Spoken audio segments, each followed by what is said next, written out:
टोंक में 27 अप्रैल को होने वाली भाजपा के राष्ट्रीय अध्यक्ष नितिन नबीन की प्रस्तावित आम सभा को लेकर सियासी हलचल तेज हो गई है। इसी क्रम में भाजपा प्रदेश अध्यक्ष मदन राठौड़ गुरुवार को टोंक पहुंचे, जहां उन्होंने सभा स्थल का भूमि पूजन किया और तैयारियों का जायजा लिया। प्रदेश अध्यक्ष ने जलदाय मंत्री कन्हैयालाल चौधरी और पार्टी कार्यकर्ताओं के साथ बैठकर सभा को सफल बनाने की रणनीति बनाई। इसके बाद वे टोंक स्थित सदगुरु आश्रम टोंक पहुंचे, जहां उन्होंने गुरुदेव पंडित राजकुमार शर्मा से आशीर्वाद लिया और करीब 1 घंटे तक एकांत में आध्यात्मिक चर्चा की। मीडिया से बातचीत में मदन राठौड़ ने कहा कि वे आस्तिक हैं और संत महात्माओं से मिलने से उन्हें ऊर्जा और मार्गदर्शन मिलता है। वहीं गुरुदेव ने भी बताया है कि चर्चा पूरी तरह आध्यात्मिक विषयों पर केंद्रित रही। वहीं बाड़मेर की पचपदरा में रिफाइनरी हादसे के बाद भूमि पूजन को लेकर उठे सवालों पर राठौड़ ने कहा कि उन्होंने वहां भूमि पूजन नहीं किया था, संभव है कार्यकर्ताओं ने किया हो। वहीं पश्चिम बंगाल में चुनावी हिंसा को लेकर राठौड़ ने ममता बनर्जी और उनकी पार्टी पर निशाना साधते हुए इसी लोकतंत्र के लिए दुर्भाग्यपूर्ण बताया। उन्होंने कहा कि हर दल को अपनी बात रखने का अधिकार है, लेकिन हिंसा का कोई स्थान नहीं होना चाहिए।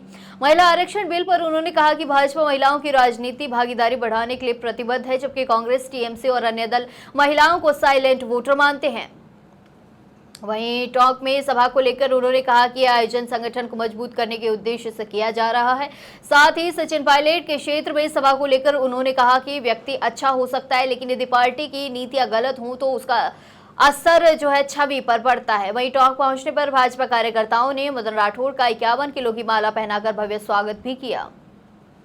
बीजेपी के प्रदेश अध्यक्ष मदन जी राठौड़ पहुंचे हैं।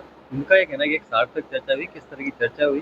क्या ये चर्चा जो थी राष्ट्रीय अध्यक्ष के आगमन से जोड़कर देखा जा सकता है?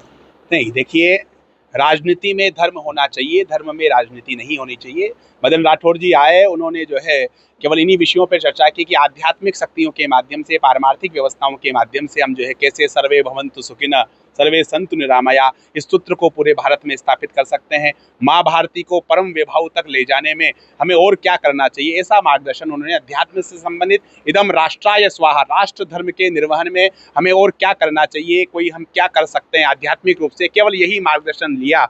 किसी तरह की कोई व्यक्तिगत जिज्ञासा या कोई व्यक्तिगत ज्योतिषीय प्रश्न उन्होंने नहीं किया और राष्ट्र धर्म पर इसको समर्पित करते हुए उन्होंने कहा कि संतों का, ज्योतिषाचार्यों का, विद्वानों का जो है हमारे राष्ट्र के साथ जुड़ाव होगा। आप अगर हमें पथ प्रदर्शित करेंगे तो हम राष्ट्र के निर्माण में बहुत कुछ कर सकते हैं। केवल ऐसे आध्यात्मिक चर्चा हमारी हुई। आज एक अच्छी चीज ये भी देखने को मिली टोंक के अंदर कि राष्ट्रीय अध्यक्ष आ रहे हैं, भूमि पूजन हुआ है।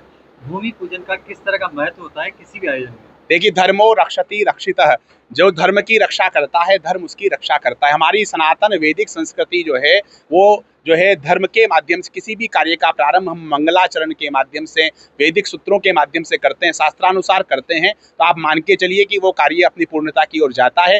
देव शक्तियाँ वहाँ पर विराजमान होती है, मंत्रों के द्वारा देवताओं का आह्वान करके, भूमि की वास्तु आदि सबको प्रणाम करके जो है देव शक्तियों का आह्वान करके, तो विशुद्ध रूप से जो आज भूमि पूजन हुआ है ये निश्चित रूप से हमारे टोंक के लिए, हमारे राष्ट्र के लिए कल्याणकारी होगा। हम सब मिलकर के संगच्छध्वम संवदध्वम संवो मनांसी जानताम इस सूत्र को स्थापित करते हुए हमारे राष्ट्र को, माँ भारती को परम वैभव तक ले जाने में अपनी भूमिकाओं का निर्वहन करेंगे। गुरुदेव, राजनीतिक जो हस्तियां यहाँ पहुंचती रही आपके पास, जो चर्चाएं करने पड़ती, किस तरह की जो चर्चा होती है, क्योंकि कई प्रभावशाली लोग यहाँ आते हैं, तो क्या जिज्ञासा अधिकतर देखने को मिलती है राजनीतिक लोगों में खासकर? देखिए, राजनीतिक जो लोग हमसे आते हैं, जो समर्थ लोग हैं, सत्तावान लोग हैं, सामर्थ्यवान लोग हैं, वो लोग जन्म जन्मांतर के कोई न कोई पुण्य कर्म उनके होते हैं, तब जाकर के उनको सत्ता, लक्ष्मी, संसाधन, ऐश्वर्य आदि मिलती है। उन लोगों की, अधिकांश लोगों की, जो लोग हमारे पास आते हैं, अधिकांश लोगों की जिज्ञासा यही होती है कि वो अपने जीवन को सफल, सार्थक और उपयोगी कैसे बना सकते हैं, अपने राष्ट्र के लिए कैसे उपयोगी बना सकते हैं, धर्म के लिए कैसे उपयोगी बना सकते हैं। तो निश्चित रूप से जो ज्योतिषीय परामर्श या गुरु कृपा से जो शास्त्रोक्त रीति नीति का मार्गदर्शन हमें उन्हें देना होता है, जो गुरु कृपा से हमें मिलता है, हम उन तक पहुंचाते हैं और बड़ा बहुत सौहार्दपूर्ण वातावरण में राष्ट्र के लिए, सनातन के लिए, धर्म के लिए चिंतन हमारा उनके साथ होता है।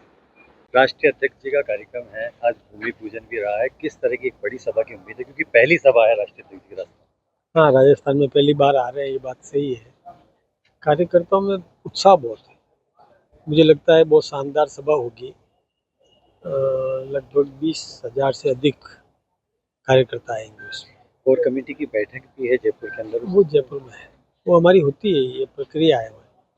और हमारा सौभाग्य है कि जब राष्ट्रीय अध्यक्ष जी खुद आ रहे हैं, वैसे तो हमारी होती रहती है समय समय पर, लेकिन जब आ रहे हैं तो उनके मौजूदगी में कोर कमेटी की बैठक हो, चर्चा हो आज एक लंबी चर्चा सदगुरु आश्रम में पंडित राजकुमार जी से भी हुई है आपकी, किस तरह की सार्थक चर्चा है? मैं देखिए आस्तिक हूँ, मन में आस्था है।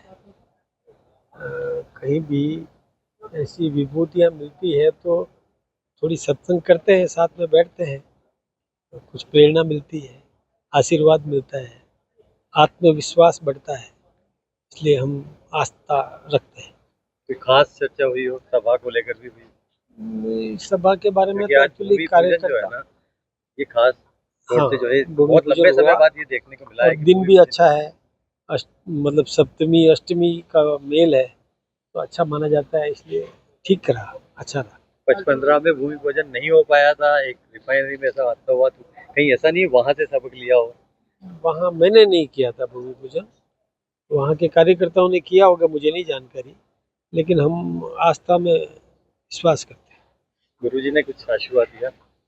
हाँ, उन्होंने आने वाले दिया समय कि राष्ट्र प्रथम और राष्ट्रभक्ति से ओतप्रोत नागरिक बने और निश्चित रूप से भारत का उदय है, विकास है, समृद्धि आएगी, विकसित भारत बनेगा, ये सब बातें होती है।